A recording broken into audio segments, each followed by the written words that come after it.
Good morning, friends. Welcome back to science class, and today we're going to cover topic 5.3, organization of cells in humans. In this unit, we actually have learned the basic microscopy and scientific drawing skills. Previously, we looked at the main structures of animal and plant cells, and today we are going to look at organization of cells in humans.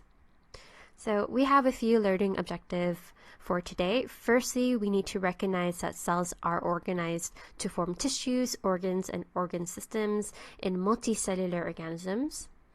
We also need to identify organs in the main body systems, for example, the digestive system, respiratory, transport, and the reproductive system. And we also have to state the main function of those systems as well. So what is our step to success today? Firstly, we want to state that cells are organized to form tissues, organs, and systems only in multicellular organisms, so you just mainly have to mention that. Secondly, you have to name the structures that you can find in the main body systems. And thirdly, state what is the main function of those body systems. All right, so organization of cells in humans. What is a cell actually? So last time we learned about cells, and the definition of a cell is that they are the smallest unit of life or the basic unit of life, and cells are also often called the building blocks of life. For example, in human beings, we also are made up of very, very, very tiny living blocks called cells. For example, our red blood cells, that is the smallest part of us. And we also have these very important white blood cells that really help to strengthen our immune system and protect us. All living things are actually made up of cells, and there can either be unicellular or we can call them multicellular. What are unicellular organisms? Unicellular organisms are organisms which are only made up of only just one cell. For example, viruses, bacteria, and fungi are all made up of one cell. And if you guys have Instagram, you guys can check out this Instagram right here called jam_and_germs and try to follow it, because this person really uploads really amazing videos of single-celled organisms. For example, if you click over here, this right here, that one part right there, that is a single cell, and it's living on its own and made up of just one cell. Another single-celled organism, we even call it a single-celled animal cell, is this one right here. If you know Powerpuff Girls, the amoeba boys, they are actually inspired by this organism right here. And it is made up of also just one whole cell. So please do check out jam_and_germs on Instagram, because these are just really, really cool videos. Okay, so those are organisms that are made up of just one cell, so we call them unicellular. But what about multicellular? These are organisms that are made up of more than one cell. For example, cats, rabbits, leaves, and insects. They have, for example, if you look underneath the microscope for a cat, rabbit blood cells, you can see that there's many of those tiny little cells. And this is coming from one individual organism. And leaves themselves are made up of a lot of cells as well. And even insects have cells too. So how are multicellular organisms organized? So we can organize them from small to big. So here we have a single cell. And when we have more cells, more than one cell coming together, we call that a tissue.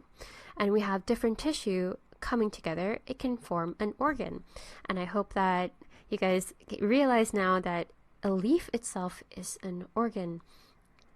And when you have lots of organs coming together, it forms an organ system. And if you have different types of organ systems coming together, you can form an organism. Okay, so how do you define tissue? A tissue is when you have many cells that work together. So working together is a very important definition, a part of definition of tissue. So again, tissue is when you have many cells that work together for a specific function. They are called tissue. For example, bone tissue and muscle tissue are each made up of bone cells and muscle cells. What is an organ? When you have many tissues this time working together to form a specific function. To perform, yes. A specific function, they are called an organ. For example, bone itself and heart. These are organs because bones are made up of bone cells and are made up of many bone tissue working together to form a bone itself. And the heart is made up of muscle cells that work together and many tissues of muscle tissue that work together, and they form the heart, which is an organ. Now we're looking at organ system, and this is when we have many organs working together for a specific function. So you call that an organ system. For example, the skeletal system and the circulatory system. For the skeletal system, you know that it is made up of lots of bone cells working together to form bone tissues, working together to form the bone, and we have lots and lots of bones. You have the skeletal system. And the main function of the skeletal system is actually to help you to move. Or if you look at that one, to sneak around as well. The circulatory system itself is made up of muscle cells and to form muscle tissue, and when you muscle tissue coming together to form the organ that is the heart. And if you have many organs that work together in the circulatory system, they form, that's right, the circulatory system itself. And the main function of the circulatory system is actually to transport nutrients, for example, blood, to all parts of the body, and also to help to remove certain waste products as well. So, what are the main organ systems that you guys need to learn? There are 4. The first one is digestive system. The second one is respiratory system. Third one is the transport system, and the fourth one is the reproductive system. So the main function of the digestive system is actually to digest, to carry out digestion, and also absorption of food and nutrients. So what is digestion? Digestion is basically the breaking down of food to make them into very small molecules so that they can be absorbed into the body. Another word for absorption is actually to take in. So what you want to do is you want to take in those small molecules into the cells of your body. So what are the main organs and parts that can be found in the digestive system? Okay, the first part right here is the mouth, and then you have these two that are sticking at the bottom here, and they produce saliva, and they're called the salivary glands. This is an accessory organ.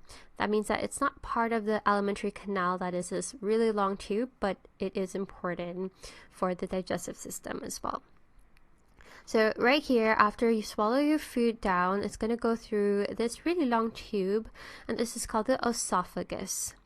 And then finally it reaches the stomach. But before that, we need to learn about some other accessory organs. For example, number 4 is the liver, and number 5 is the gallbladder.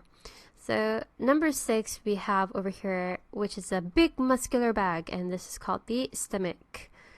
Number 7, after the food passes through the stomach, it goes into this U-shaped tube right here. It's called the duodenum, which is actually the beginning part of the small intestine.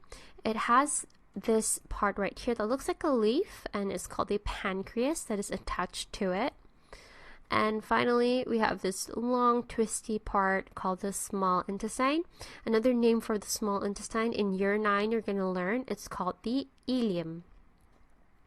And you have also the large intestine. So after the food passes down the small intestine for absorption, it's going to go through this big part right here, which is also called the colon or the large intestine. And finally, whatever food that is not absorbed or digested will then be stored in the rectum, and in the end it will be egested or removed from your body by the anus. Okay, so the next system that you need to learn is the respiratory system. The respiratory system's main function is to supply oxygen to all parts of your body. It does this through breathing. And another word for breathing in is actually inhaling. So you want to inhale oxygen-rich air, and then you also want to remove, aka exhale, air that is actually filled with carbon dioxide, which is a waste gas that your body cells produce after they carry out this process called respiration. Okay, so what are the main organs in the respiratory system? Firstly, we're going to start off with right here, which is your nose. And then the air is going to pass through the part right here. It's called the pharynx. And then you also have the trachea, which is this really large tube, and right on both sides you have your lungs. And the trachea itself actually branches into two, and this is what you call a bronchus for one, but if you are referring to two bronchus, you call that a bronchi or bronchi, but you spell it as bronch with an I. So that bronchus, you can see it branches into even smaller branches, and those are what we call bronchioles. Sounds a little bit cute, so I hope you guys can remember that. And at the end of the bronchiole, you can find these little cauliflower looking things, and these are called the alveoli. And alveoli is where gas exchange happens, and that is where the air, it's actually going to end up, and you're going to remove the waste gas and you're going to absorb the oxygen from there too. So outside of the lungs, you have right here the bones actually. So that gray part is the ribs, and you have a very important muscle right here that actually is in charge of making the volume of the thoracic cavity to become bigger or smaller, and that is called the diaphragm. It really helps you to inhale and exhale. All right, next is the transport system, aka the circulatory system. So that's another name for transport system. We say transport system in year 7 and year 8, but in year 9, once you get into O levels, we call it the circulatory system. The circulatory system is made up of mainly blood vessels that carry blood away and towards the heart. So you have the arteries. So arteries are the blood vessels that carry blood away from the heart, and you have veins that are also blood vessels that carry blood back to the heart. The circulatory system's main function is to actually carry oxygen and nutrients and hormones that are actually dissolved in the blood, and they carry them to the cells that need it, and they also help to remove waste products. For example, carbon dioxide. This is a waste product that your cells make. So how do we label the circulatory system? Mainly we're looking at the heart and the associated blood vessels. So whenever we're looking at a picture of the heart, we have to see it as if we're looking at a patient. So pretend like you're a doctor and you're looking at someone in front of you. So this part right here will be your right side, and that part would be your left side. So let's start with the right side of the heart. So your blood is going to enter, so it'll be returned to the blood by these veins called the vena cava. And then after that, So this is actually what the vena cava carries, is blood that is carrying a lot of carbon dioxide. And so we call that deoxygenated blood. It's going to be carried into the right atrium of the heart, and then it enters the tricuspid valve right here. And then finally you have this chamber called the right ventricle. And then once the right ventricle, because it's made up of muscles, it's going to contract. It's going to open up this semilunar valve, which actually transfers that blood through the pulmonary artery and into the lungs. So you guys can see that this branches into two. It's because it goes to the right side of the lungs and also the left side of the lungs.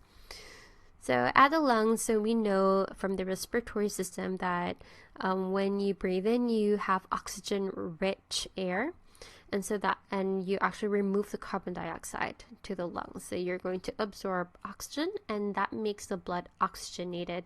That means it's filled with lots of oxygen. This also happens in the left side of the lung.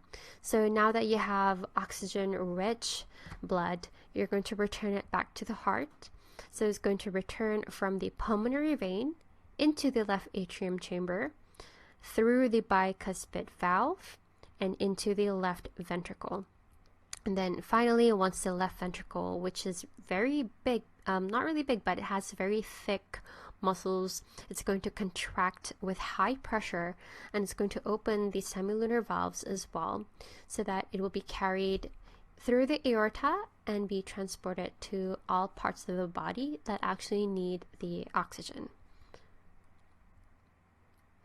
So just so you know, they do have the stringy parts right here, and they're also called the tendons. Okay, lastly, we have the reproductive system. So we have two types of reproductive system. We have the female reproductive system, which also has two functions. The first is to produce egg cells, and secondly, it is used to protect and nourish the offspring until birth. And the male reproductive system only has one function, and that is to produce and deposit the sperm. Alright, so we need to also label the main parts of the male reproductive system and also the female. Let's start off with the male. So right there, that part right there is actually the bladder, which is connected to the urethra that can be found in the male reproductive system. And those things right there, that is what you call the seminal vesicles.